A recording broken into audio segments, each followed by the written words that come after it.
मेधा शुरू से ही पढ़ने में होशियार और मेधावी छात्रा थी। अच्छी पढ़ाई के बाद अच्छा कॉलेज सिलेक्शन और फिर बहुत अच्छी जॉब। तूने तो मेरा नाम रोशन कर दिया मेधा।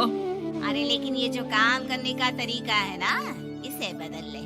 18 घंटे काम करेगी तो कल को बच्चा कैसे संभालेगी? तुम्हारी तरह पागल नहीं हूँ माँ, जो बच्चे और परिवार में फंस जाऊँ। मैं तो जिंदगी खुल कर जीऊंगी। सब कहने की बात होती है बेटा, अपने बच्चे का सुख हर कोई चाहता है। वक्त बीतता है और मेधा की शादी हो जाती है। शादी के कुछ सालों में ही मेधा एक सुंदर सी बेटी की माँ बन जाती है। अरे यार, मेरी मैटरनिटी लीव खत्म हो रही है, क्या करे? माँ भी नहीं आ सकती, कैसे मैनेज करूँ? ऐसा करते हैं, इसके लिए केयर टेकर रख लेते हैं, वो देखा करेगी इसे। मेधा को पति की बात जच जाती है और वो केयर टेकर की तलाश शुरू कर देती है। एक दिन उन लोगों के घर एक महिला आती है जो दिखने में पढ़ी लिखी लगती है। जी, क्या काम है आपको? मैम, मेरा नाम स्नेहा है। आपका एड देखा केयर टेकर का, क्या मैं आपके यहाँ काम कर सकती हूँ? हाँ, क्यों नहीं, लेकिन आप तो अच्छे घर की लगती हैं, फिर नौकरी क्यों? दरअसल मेरे ससुराल वालों ने मुझे घर से निकाल दिया क्योंकि मैं माँ नहीं बन सकती और माता पिता भी नहीं है इस दुनिया में। तो अरे कोई बात नहीं, तुम लक्ष्य को ही अपना बच्चा समझो और यहीं रहना, और किसी भी चीज की जरूरत हो ना तो बता देना। नेहा खुशी खुशी लक्ष्य को संभालने लगती है। रात को जब मेधा घर पर आती है, अरे क्या बात है स्नेहा, तुमने खाना नहीं खाया क्या? अरे दीदी, आपका बेटा टाइम दे तब ना। अरे तो जब वो सोता है तब खा लिया करो। तब तो मैं इसके पास ही बैठी रहती हूँ। कोई मच्छर या कीड़ा काट ले लक्ष्य को तो अब आप पकड़ो, मैं खाना खा लेती हूँ। स्नेहा वहाँ से चली जाती है। बहुत ही अच्छे से ख्याल रख रही है ये लक्ष्य का।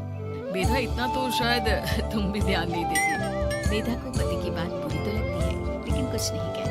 धीरे धीरे स्नेहा मेधा और उसके पति के साथ बाहर भी जाने लगी। सुनो, स्नेहा को भी बाजार ले चलते हैं। वो क्या है ना, लक्ष्य को देख लेगी जब तक मैं शॉपिंग कर लूंगी। हाँ चलो, वैसे मैं चाह रहा था कि लक्ष्य को लेकर हम दोनों ही चलते। क्या यार, तुम तो फ्री में इमोशनल हो जाते हो। कितना देख लेंगे हम दोनों मिलकर, ले चलो उसे। कार से निकलकर मेधा और लक्ष्य रोड क्रॉस कर रहे थे कि सामने से कार आ जाती है। मेधा का ध्यान नहीं होता, लेकिन स्नेहा तुरंत लक्ष्य को मेधा से छीन लेती है। मेधा गिर जाती है और कार मेधा को छूकर निकलती है, जिससे मेधा को खून आ जाता है। पति मेधा को हाथ देकर उठाता है। स्नेहा लक्ष्य को लेकर गले लगाई रहती है। थैंक्स स्नेहा, मैंने तो ध्यान ही नहीं दिया था कि कार आ रही है। स्नेहा का गुस्सा मालकिन पर टूट पड़ता है। अरे कैसी माँ है आप, अगर आज कुछ लक्ष्य को हो जाता तो मैं आपको कभी माफ नहीं करती। छोटा सा बच्चा है, उसे चोट लगती तो पता है कितनी तकलीफ होती है। पति भी स्नेहा को देखने लगता है कि उसे क्या हो गया।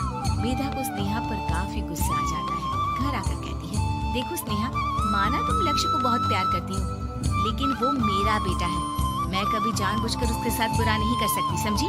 मुझे माफ कर दीजिए, मैं लक्ष्य को लेकर कुछ ज्यादा ही सेंसिटिव हो चुकी हूँ। मैं ध्यान रखूंगी कि आगे से ऐसा ना हो। मेधा का मन स्नेहा से अब हटने लगा था। एक शाम मेधा ऑफिस से घर आती है कि लक्ष्य उसे दिखाई नहीं देता और ना ही स्नेहा। वो स्नेहा के कमरे में जाती है जहाँ दोनों सो रहे होते हैं। अरे स्नेहा, लक्ष्य को आज इस कमरे में क्यों सुला दिया? दीदी, मुझे नींद आ रही थी, ऐसे में इसे कमरे में अकेले लिटाना मुझे ठीक नहीं लगा। मेधा बच्चा उठाने लगती है कि स्नेहा टोक देती है। रहने दीजिए ना दीदी, सो रहा है, फालतू में नींद खराब हो जाएगी। मेधा को गुस्सा आ जाता है और वो बच्चा उठाकर वहाँ से चली जाती है। अगले दिन मेधा स्नेहा को बुलाती है, साथ में एक और लड़की खड़ी होती है। स्नेहा, अब तुम अपना कुछ और देख लो, हम लोगों को नई केयर टेकर मिल गई है, तुम इस हफ्ते घर छोड़ देना। स्नेहा का मन लक्ष्य को छोड़ने का नहीं करता, लेकिन नौकरी तो नौकरी होती है ना। स्नेहा घर से चली जाती है। धीरे धीरे महीने और साल बीतते जाते हैं और लक्ष्य एक नौजवान लड़का हो जाता है। लक्ष्य, आज मुझे मंदिर जाना है, ले चलोगे?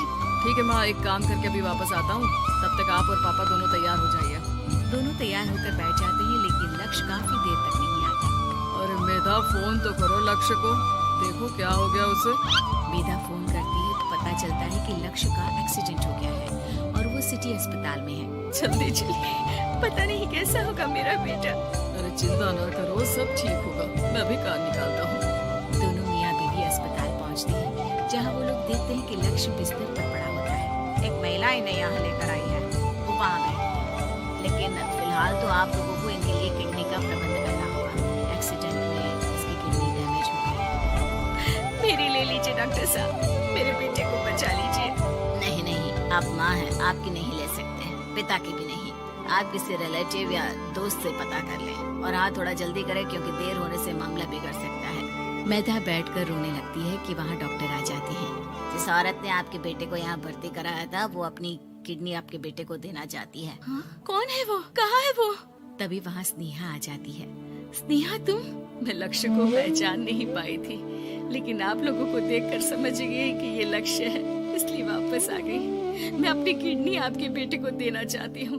मेरी अपनी तो कोई औलाद नहीं, लेकिन लक्ष्य में मैंने हमेशा अपना बच्चा देखा। तुम धन्य हो स्नेहा, जो इतने साल में भी लक्ष्य को भूल नहीं पाई। सही मामले में तो वो तुम्हारा ही बच्चा होगा, क्योंकि जन्म भले ही मैंने दिया हो, लेकिन आज तुम उसकी जिंदगी बचा रही हो।